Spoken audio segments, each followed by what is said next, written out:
Want to get this briefing by email? Here's the sign-up.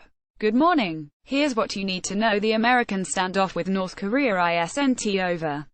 President Trump refused to back down from his threat to rain down fire and fury on the country, despite his own advisor's efforts to tone down his message. Maybe it wasn't tough enough, Mr. Trump said of the threat.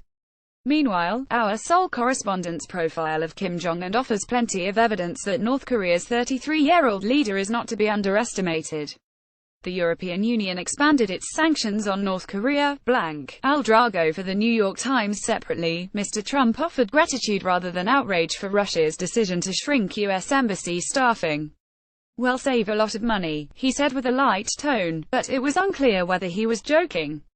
On the domestic front, the president escalated his criticism of Mitch McConnell, the top Republican in Congress, over failed efforts so far to pass a healthcare repeal bill.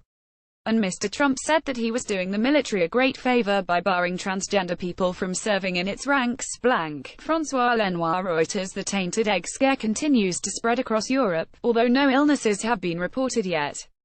The Romanian authorities said they seized a ton of eggs possibly contaminated by fipronil, a pesticide, which had originated in Germany. The Danish and British food safety authorities also warned of possibly tainted imported eggs.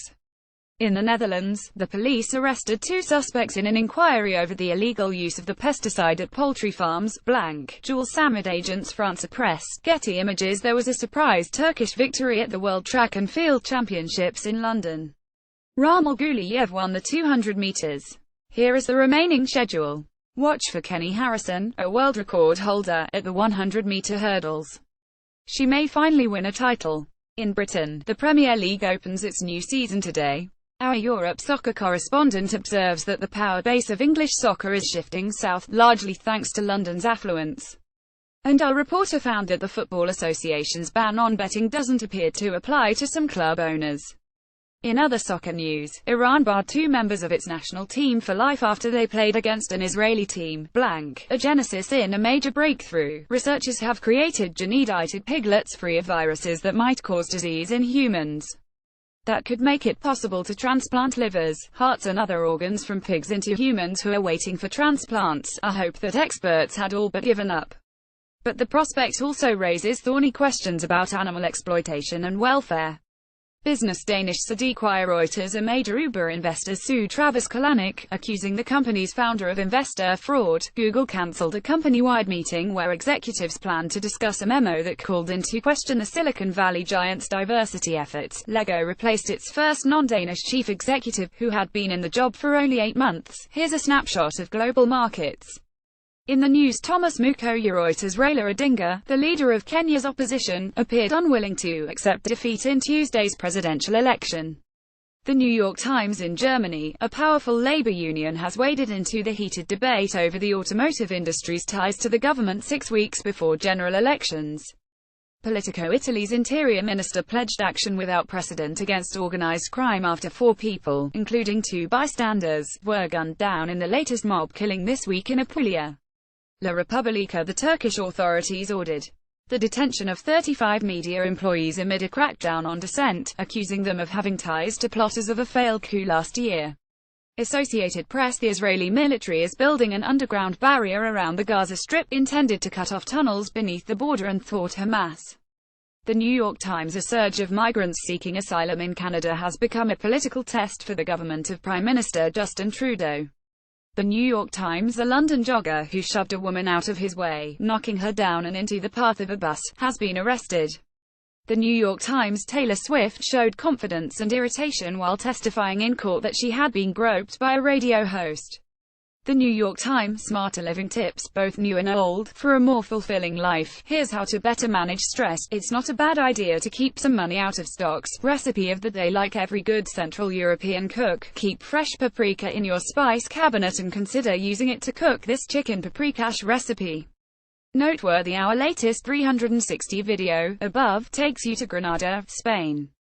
If you're planning to visit this beautiful city, we also have you covered with this guide on its distinctive cuisine and magnificent sights. Researchers found a zigzag pattern on a 15,000-year-old human bone in Britain, which might have been engraved as part of a cannibalistic funeral ritual. Anger rooms are all the rage, offering stress relief through destruction. Finally, why was a giant inflatable chicken near the White House this week? It was part art, part protest. Backstory: Associated Press. It was an offhand presidential comment about Russia, leaked to the news media, that led to an uproar. 33 years ago today, President Ronald Reagan joked about attacking the Soviet Union in front of a radio microphone. During a sound check before his weekly address, the president said, "I'm pleased to tell you today that I've signed legislation that will outlaw Russia forever. We begin bombing in 5 minutes." His remarks were not broadcast live but were later leaked.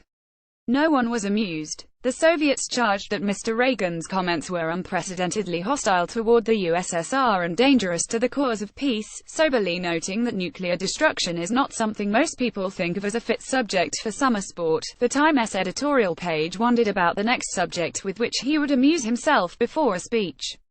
Newspapers in Europe reacted with a mix of surprise, outrage and horror.